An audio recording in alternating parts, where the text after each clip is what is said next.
Hi, hello at welcome po muli sa isa na namang vlog-vlogan. At ako nga po pala si Victor Paulino.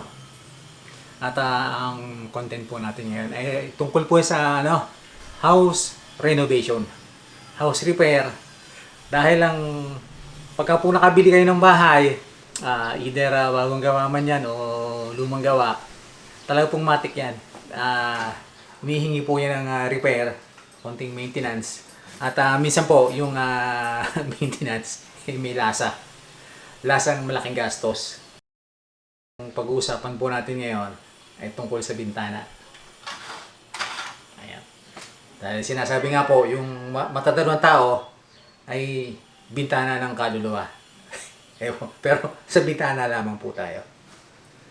So marami pong klase ng bintana nga eh. Mayroong bintana ng kahoy, itulak, may bintanang salamin, may sliding, merong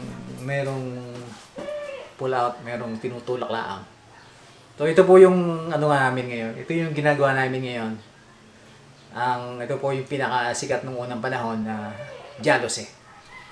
So ito po ay naging popular dahil po sa pagiging budget friendly. At ang isa pa, napakadali po nitong ikabit. Tapos, napakaganda po ng ventilation nito. Dahil pagka po kailangan ng hangin, hindi bubukas laang, pasok siya dito. Tapos ang isa pa po, maliwanag. So kung gusto mo ng maliwanag, edi huwag mo lagyan ng kortina, karton na laang. Kung gusto mo naman ng blackout, edi lagyan ng kortina, madilim na. Ayan. Ang isa lang mong pinaka-downside nito, itong bintanang ganito, siyempre, yung security consideration ng bahay. Dahil ano po itatanggalin lang pinilalagyan. Pag naalis na yung salamin, hindi bukas na yung bintana, madali na. Dahil nga po din sa malambot itong bakal na to, itong aluminum na to, napakalambot po nito. So madali po itong magsumot. So yun po yun ang kanyang siste. Ngayon po, base po sa karanasan namin sa bahay na to, talagang medyo mataas ang maintenance nitong bintana na to. Dahil tuwing may titira po na ibang tao, ibang pamilya, lagi pong either may bungi, merong hindi nawawala ng bungi. So, merong wala to dahil nga madali nga dun tanggalin eh. Siguro bukas ka sasara. So, ayun po ang problema nito. So dahil po dyan, natanggal na po yung bintana.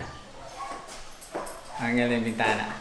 So mangyayari po niyan, isasara na po natin yan.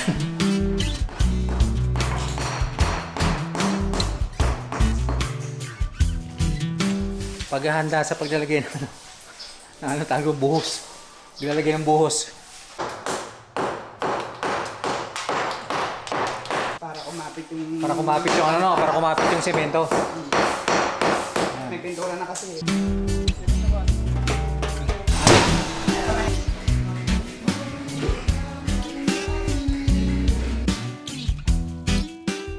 Yung pagpapagawa po kasi ng bahay, yung pagre-repair, talagang kailangan mo din ng materyales. So, yung pong bintana na yon, lumalabas po mga 6 na kwarto. Kailangan po niya ng mahigit 100 na hollow block, mga 130 siguro.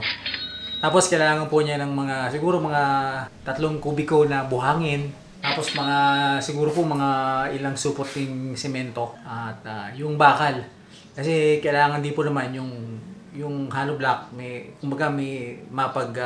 sandalan man laang kunding pundasyon para matibay para pagka po naman pinuunan hindi bumigay. Kailangan din natin ng service ng isang professional na marunong po maghalo ng semento.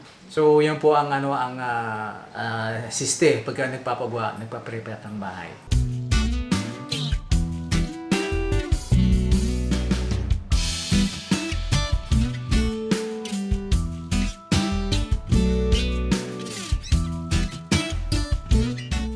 Ito, okay na to. Yan, okay na to. Tapos, ayan. Ito yung kwarto. So yung kwarto niya.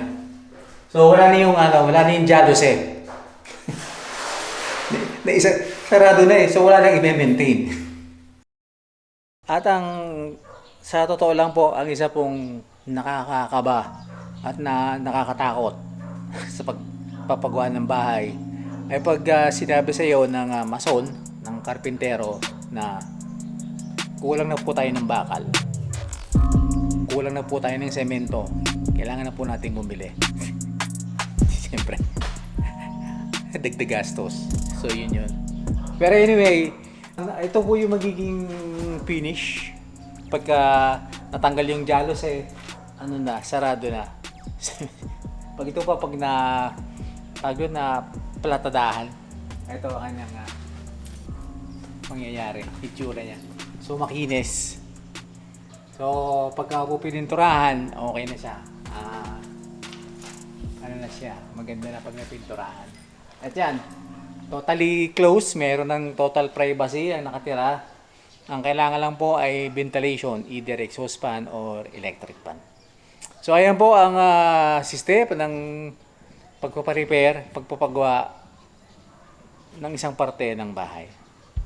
Bintana lang. So ayan po, maraming salamat po sa